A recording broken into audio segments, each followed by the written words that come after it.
This presentation has been created to assist the aircraft technician by way of a review of the propeller manufacturer's course for disassembling the MT propellers for shipping, which means the size of the box can be much smaller and saves thousands of dollars in shipping costs. This presentation does not form the basis for any qualification, but serves only to clarify the information in the MT propeller operation and installation manual and the overhaul manual. Prepare the airplane by chalking the wheels, installing a tail stand, removing the top and bottom cowlings, and disconnecting the battery. Mark the position of the propeller spinner relative to the propeller hub, and remove all the screws securing the spinner and the blade cuffs to the forward and aft backing plates.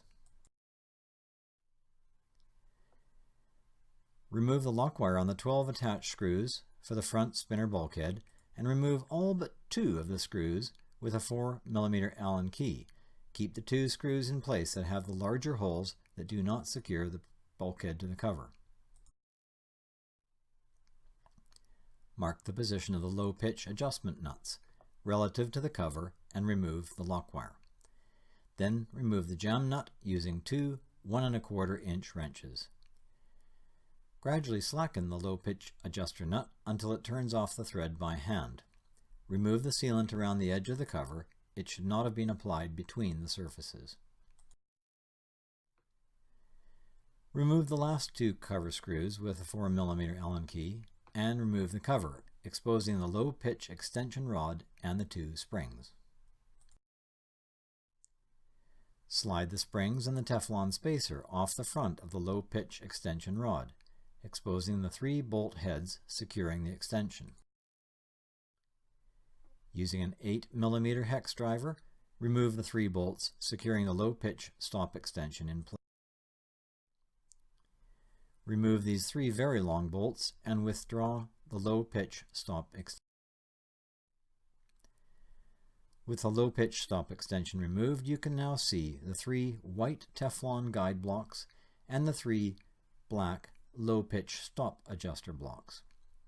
Mark all these blocks with the blade number and the orientation of the black blocks. Remove the marked white blocks with the associated blade number and note that the notched faces the center of the blade butt. Rotate each blade to enable its marked black block to be slid from the pitch change pin.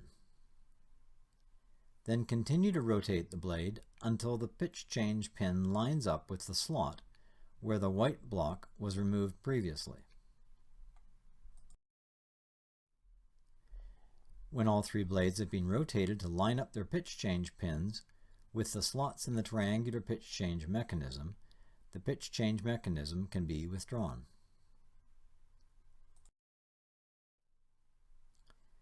Withdrawing the pitch change mechanism.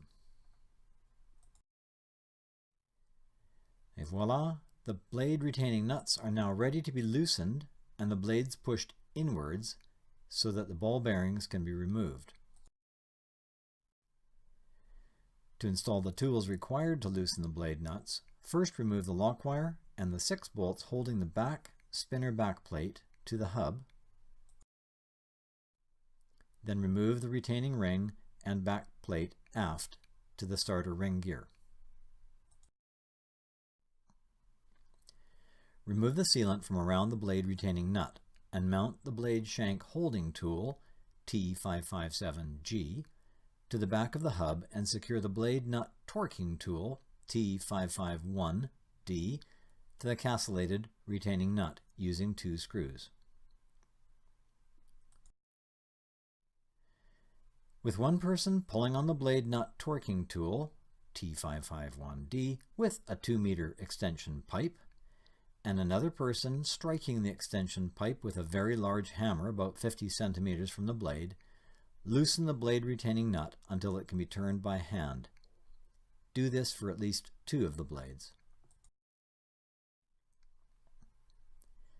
Turn the first blade to be removed to the 6 o'clock position and protect the blade shank with a rag so that it won't be damaged when the retaining nut is removed and drops down. Unscrew the blade retaining nut until it is clear of the threads on the blade butt. With the blade retaining nut clear of the hub, push the blade up into the hub and, using a magnet, remove all 25 ball bearings and 27 red plastic spacers from the blade races, as well as the O-ring and the split bearing races if possible. Withdraw the blade from the hub with its retaining nut, O-rings, needle bearings, and races, and do this for any other blades you intend to remove, and then remove the O-rings and discard them. Clean the blade butt and the needle bearings and races for possible investigation of faults. Finally, remove the lock wire and the 6 nut roll pin studs that secure the prop to the engine prop flange. Place a drip tray underneath the propeller hub and carefully remove what's left of the propeller from the engine crankshaft. Place the cleaned hub with one blade attached in the special shipping box. Place the other blades with their bearings and retaining nuts, as well as the 2 spinner back plates and spinner and retaining rings, in the shipping box.